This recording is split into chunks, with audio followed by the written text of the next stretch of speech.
أعوذ بالله من الشيطان الرجيم. بسم الله الرحمن الرحيم. الحمد لله رب العالمين الرحمن الرحيم مالك يوم الدين إياك نعبد وإياك نستعين اهدنا الصراط المستقيم صراط الذين أنعمت عليهم غير المغضوب عليهم ولا الضالين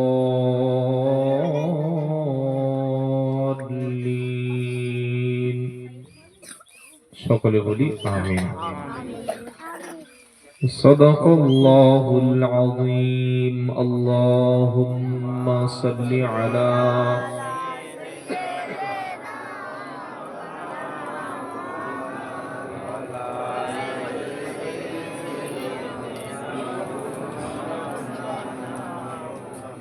আলহামদুলিল্লাহ। সমস্ত প্রশংসা গুণগান শুধুমাত্র আল্লাহ পাকের জন্যে, যিনি আমাদের মতো গুনাহগার বান্দাদেরকে দোয়ার মজলিসে আসার এবং বসার তৌফিক দান করেছেন সুস্থতার সঙ্গে। সেজন্য আল্লাহর প্রশংসা করি, সকলে বলি আলহামদুলিল্লাহ। প্রিয় নবীর উপরে দরুদ ও সালাম বর্ষিত হোক, সকলে বলি সাল্লাল্লাহু আলাইহি ওয়াসাল্লাম। মহান আল্লাহ পাকের কাছে সবচাইতে বেশি সম্মানিত মর্যাদাবান সেই ব্যক্তি, আল্লাহ পাক বলছেন সূরা হুজরাতে, ইন্না আকরামাকুম ইনদাল্লাহি আতকাকুম। আল্লাহর কাছে সবচাইতে মর্যাদা সম্মান সেই ব্যক্তির বেশি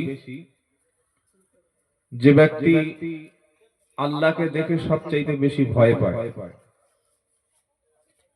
সুতরাং আল্লাহর দেখে যারা ভয় পায়, খোদা ভীরু, যারা তাকওয়া পরেজগার অর্জন করে,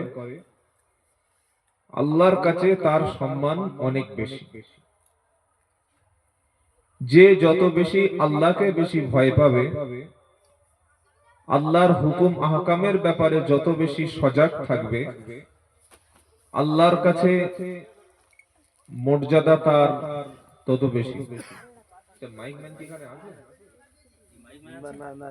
আচ্ছা, ইগোটা এমন করে দিয়েছে, কথাগুলো ডবল সাউন্ডটা ক্লিয়ার করলে একটু ভালো হয়। হ্যাঁ, আওয়াজগুলো ডবল হচ্ছে না। তো প্রিয় ভাইরা, আমরা এমন একটা দোয়ার মজলিসে সমবেত হয়েছি, আমরা অল্প অল্প করে কয়েকটা কথা শুনবো এবং নিয়ত করব যেগুলো আমরা শুনবো সেগুলো আমল করব বলি ইনশাআল্লাহ। এই সমস্ত মজলিসগুলিতে আমাদের কথা বলতেও ভালো লাগে, শুনতেও ভালো লাগে, কারণ এই মজলিসগুলোতে কোনো হট্টগোল নেই, কোনো ভিড় নেই, কোনো মেলা নেই, কোনো সাউন্ড মানে কোনো সমস্যা নেই। ঘরোয়া পরিবেশে ঠুকঠুক করে দু চারটে কথা আমরা শুনবো এবং এগুলি যেন আমাদের বাস্তব জীবনে আল্লাহ আমল করার তৌফিক দান করেন, আমল করব বলি ইনশাআল্লাহ। প্রিয় ভাইরা, আল্লাহ ভাইরা, হালকা সামান্য একটু করে রাখবেন না। আল্লাহ পাক আমাদের সবাইকে একদিন তার কাছে ফিরিয়ে নেবেন, এ বিষয়ে কোনো সন্দেহ নাই। আর একটু সামান্য আওয়াজটা একটু করে দেবেন। আল্লাহ পাক তার কাছে আমাদের ফিরিয়ে নেবেন, বাস বাস, ঠিক আছে, এই বিষয়ে আমাদের কোনো সন্দেহ নাই। যখন আপনাদের বা আমাদের এখানে কোনো মানুষ মারা যায়, মারা যাওয়ার পরে তখন আমরা একটা দোয়া পড়ি। কি দোয়া পড়ি? ইন্না লিল্লাহি ওয়া ইন্না ইলাইহি রাজিউন। এই দোয়াটা কেন পড়ি? এই দোয়াটা পড়ি যে নিশ্চয়ই আমরা সকলে আল্লাহর জন্য এবং আল্লাহর দিকে আমাদের ফিরে যেতে হবে। আজকে আমরা যে বিষয়ের উপরে কথা বলবো অল্প সময়ের ভিতরে, সেই বিষয়টি হচ্ছে যে আমাদের পরকালীন জিন্দেগি বা আখেরাতের জিন্দেগি শুরু হবে মৃত্যু দিয়ে। কি দিয়ে শুরু হবে? মৃত্যু দিয়ে। এবং এই মৃত্যুটা কেমন মৃত্যু হবে আমাদের? আমরা যারা আছি, প্রাণ যার মধ্যে আছে, মানুষ যিনি বা যার দেহের মধ্যে জীবন আছে, প্রাণ আছে, অবশ্যই তাকে মৃত্যুর স্বাদ গ্রহণ করতে হবে। অমর বলে কোনো বস্তু পৃথিবীতে কেউ হয় না, আর অমর কেউ নয়। পৃথিবীতে সবাইকে মরতে হবে। মৃত্যু যখন হবে, মরণ যখন হবে, দুরকম মৃত্যু হতে পারে। এক, ইমানদারের সঙ্গে ইমান নিয়ে মৃত্যু। আর এক হতে পারে ইমান ছাড়া, আল্লাহর উপরে বিশ্বাস ছাড়া কুফরি অবস্থায় মৃত্যু। তাহলে করকম মৃত্যু হলো? দুরকম। এক, আল্লাহর উপরে বিশ্বাস করে, আল্লাহর উপরে ইমান এনে, ইসলামের উপরে জীবন যাপন করে মৃত্যুবরণ করা। আর এক হলো যে আল্লাহর সমস্ত নিয়ামত ভোগ করে, আল্লাহর পৃথিবীতে খেলাম, আল্লাহর পৃথিবীতে থাকলাম, আল্লাহর পৃথিবীতে ঘুমালাম, অথচ মরণের সময় সেই আল্লাহর উপরে নাফরমানি অবস্থায় আমার মৃত্যু হলো। তাহলে কোন মৃত্যুটা উত্তম? ইমান নিয়ে, বিশ্বাসের উপরে, ইমানের উপরে, কলেমার উপরে পবিত্র অবস্থায় মৃত্যু, এটাই হচ্ছে উত্তম মৃত্যু। আর মৃত্যুটা হলো, মরণটা হলো একজন ইমানদারের জন্য আল্লাহর পক্ষ থেকে গিফট। ইমানদারের জন্য মৃত্যুটা কি? গিফট, আল্লাহর পক্ষ থেকে একটা পুরস্কার। এবং ইমানদার মুমিন ব্যক্তি মরণ হয়ে যাওয়া মানে সে শেষ হয়ে গেল না। মরণ হয়ে গেল মানে আখিরাতের চির সুখের জায়গাটা তার জন্য দরজা খুলে গেল। সুবহানাল্লাহ। মরণ হয়ে গেল মানে কি? শেষ হয়ে গেল না। মৃত্যু হলো মানে সে ধ্বংস হলো না। এটা একটা ইমানদারের বিশ্বাস যে মৃত্যুর মধ্য দিয়ে আমরা আল্লাহ সুবহানাহু তাআলার অসীম অশেষ নেয়ামতের সাগরে, নেয়ামতের রাজ্যে আমরা প্রবেশ করছি। এটা ইমানদারের মৃত্যু। আর একজন অবিশ্বাসী, একজন ধর্মবিদ্বেষী, অথবা আখিরাত বিশ্বাস করে না, তার কোনো আমল নাই, ভালো আমল নাই, নেক আমল নাই, এই লোকের মৃত্যুটা হলো তার জন্য চূড়ান্ত অপমাননাকর এবং পরকালে তার জন্য কঠিন আযাবের মধ্যে সে প্রবেশ করছে, আগুনের দিকে সে যাচ্ছে। দুরকম, একটা আগুনের রাস্তা আর একটা হচ্ছে জান্নাতের রাস্তা, ভালো রাস্তা। এখন মৃত্যুর সময় প্রত্যেকের কষ্ট হবে, হবে না? হবে কি হবে না? মৃত্যুর সময় প্রত্যেকের কষ্ট হবে, প্রত্যেকের শাস্তি হবে। তবে এমন কিছু আমল আছে, এমন কিছু কাজ আছে, যে কাজগুলি বা আমলগুলি যদি আমরা করতে পারি, ইনশাআল্লাহ মরণের কঠিন আযাব থেকে, কঠিন শাস্তি থেকে আমরা বেঁচে যাব। বলুন ইনশাআল্লাহ। সেই কয়েকটা কথা আমরা শুনবো এবং সেই আমল আমরা করব বলি ইনশাআল্লাহ। আল্লাহর নবী সাল্লাল্লাহু তাআলা আলাইহি ওয়াসাল্লাম তিনি আমাদেরকে প্রত্যেকটি ভালো কাজ, প্রত্যেকটি নেক আমল তিনি শিখিয়ে দিয়ে গেছেন। এমন কোন আমল নেই, এমন কোন কাজ নেই যে আমলটা তিনি গোপন করে গেছেন। কি বলছি, কথা বুঝতে পেরেছেন? ইসলামে কোনো বিষয়ে আল্লাহর নবী গোপন করেননি। কোন মুসলমান যদি বলে যে আল্লাহর নবী সাল্লাল্লাহু আলাইহি ওয়াসাল্লাম এই আমলটা বলে যাননি, সাহাবায়ে কেরাম সেই আমলটা করে যায়নি, আর আমরা সাহাবায়ে কেরামের চাইতে আরো ভালো আমলদার, আরো বেশি নেক আমলদার, তাহলে আপনি ইসলামকে, নবীকে এবং সাহাবাদেরকে আপনি অপমান করলেন। কারণ ইসলাম হলো কমপ্লিট একটা ধর্মের নাম। ইসলাম ইনকমপ্লিট না।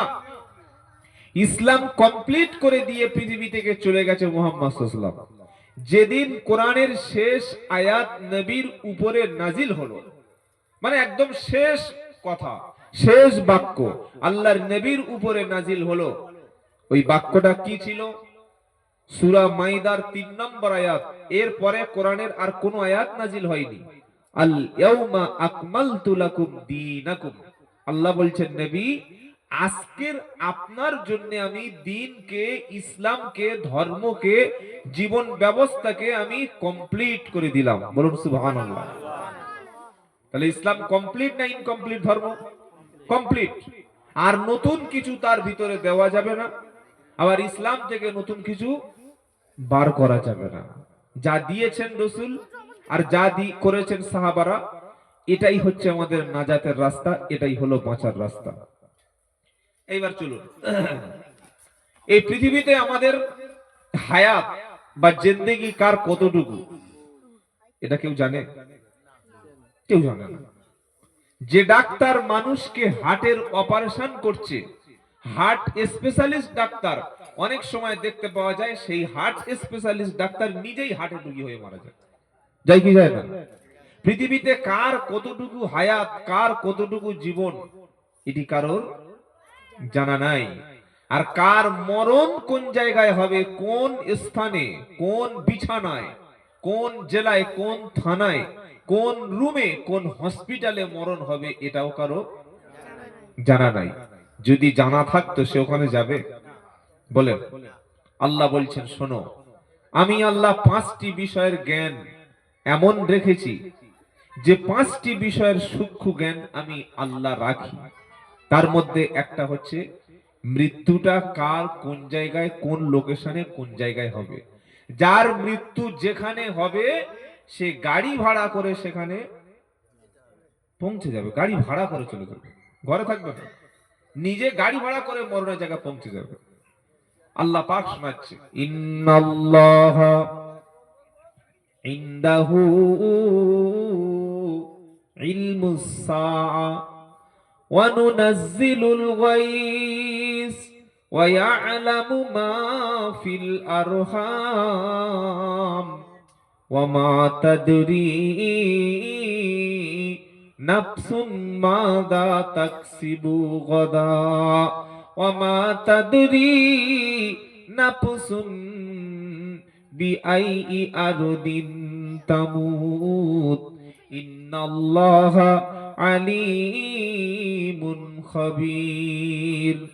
সূরা লুকমান 21 নম্বর পারা, 14 নম্বর পৃষ্ঠা, 15 নম্বর লাইনের 34-33 নম্বর আয়াত।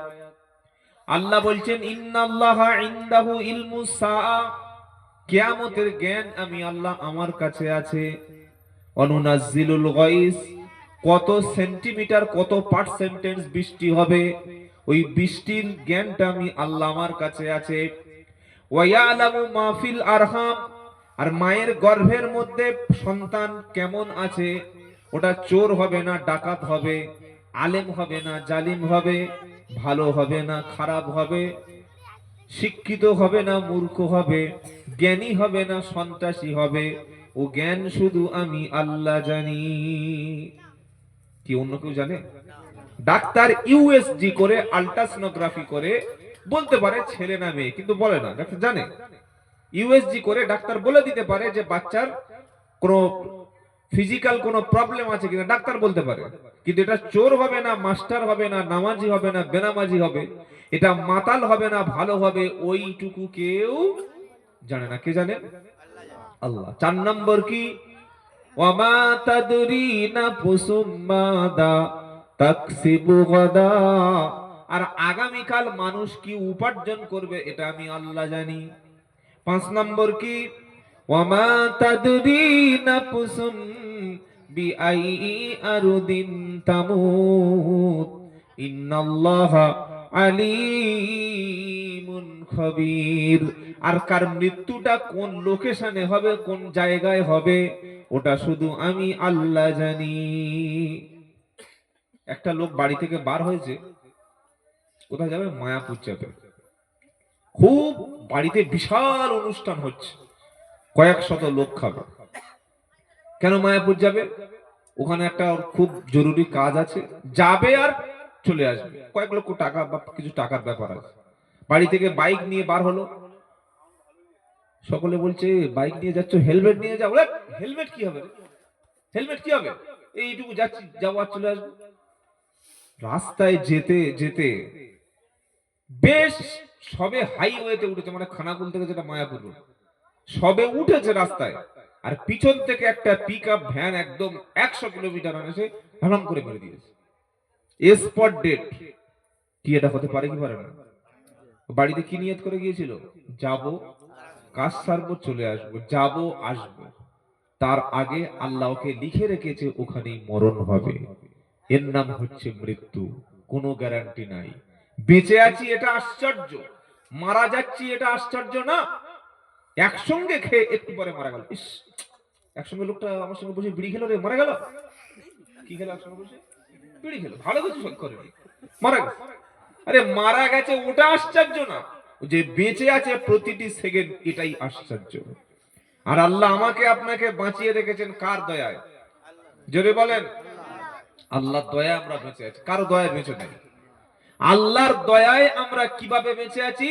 ওয়া ইন তাউদ্দু নি'মাতাল্লাহি লা তুহসুহা। আল্লাহ বলছে, এ বান্দা, আমি যে অনুগ্রহ, যে নেয়ামত গুলো তোমাকে দিয়েছি, তুমি যদি কাউন্ট করো, গণনা করো, গুনে গুনে গুনে আমার কোন নেয়ামত তুমি শেষ করতে পারবে না। তুমি সূর্য ছাড়া বাঁচতে পারবে না, তুমি চাঁদের আলো ছাড়া চলতে পারবে না, তুমি আমার গাছ ছাড়া তুমি অক্সিজেন নিতে পারবে না, তুমি খাবে আমার পশু পাখি তুমি খাচ্ছ, আমার দেওয়া সৃষ্টি তুমি খাচ্ছ, আমার জমিনে তুমি ঘুরে বেড়াচ্ছ, আমার অক্সিজেন তুমি গ্রহণ করছো, আমার জমিনে তুমি রাস্তায় চলছো, আমার জমিনের বস্তু নিয়ে তুমি ঘর বানাচ্ছ। কি ভাই, আল্লাহর অনুগ্রহ ছাড়া, আল্লাহর দয়া ছাড়া একটা সেকেন্ড কোনো মানুষ বাঁচতে পারবে না। পারবে কি? এই আল্লাহর অনুগ্রহে যে আমরা বেঁচে আছি, সেই আল্লাহর নেয়ামতের শুকরিয়া প্রত্যেকটা মুহূর্তে আমাদের করতে হবে। এটা হচ্ছে ঈমানওয়ালা, এটা নেক বান্দা। আর আল্লাহর খেয়ে, আল্লাহর অনুগ্রহে বেঁচে থেকে কেউ যদি আল্লাহর সঙ্গে নাফরমানি করে, আল্লাহ কিন্তু তার শাস্তি মজুদ করে রেখেছে। তবে আল্লাহ দুনিয়াতে কিছু বলবে না। অনেক লোক বলে, ইস, লোকটা এত মদ খাচ্ছে, এত সুদ খাচ্ছে, এত সন্ত্রাসী কর্মকাণ্ড করছে, এত হারাম খাচ্ছে, কই আল্লাহ কিছু বলছে না তো? তাহলে আল্লাহ আছে? এরকম বলে অনেকে, যে আল্লাহ কিছু বলছে না, আল্লাহ দুনিয়াতে কেন বলতে যাবে? আল্লাহ একটা নির্দিষ্ট সময় দিয়েছে। আল্লাযী খলাকাল মাউতা ওয়াল হায়াতা লিয়াবলুয়াকুম আইয়ুকুম আহসানু আমালা ওয়া হুয়াল আজিজুল আজিজুল বলো, তুমি বলো, আজিজুল গফুর। 29 পারা সূরা মুলক। কোন সূরা? আরে বলছেন না কেন? সূরা মুলক। এই সূরাটির নাম হলো সূরা মুলক। এই সূরার মধ্যে 29টা আয়াত, 30টা আয়াত আছে। এই সূরাটি যদি কোনো ব্যক্তি রাত্রে বেলা পড়তে পড়তে বিছানায় শুয়ে যায়, এই সূরাটি নিয়মিত আমল করবে যারা, কবরের আযাব থেকে তারা নাজাত পেয়ে যাবে। সুবহানাল্লাহ। সুবহানাল্লাহ। বিরিয়ানি টিরানি আছে না? খাওয়া দাওয়া করে বলবেন, বলুন না সুবহানাল্লাহ। সুবহানাল্লাহ। 30টা আয়াত পড়বেন। কটা? 30টা আয়াত পড়ে ঘুমাবেন, বিছানায় যাবেন, কবরের আযাব হবে না। বলুন সুবহানাল্লাহ।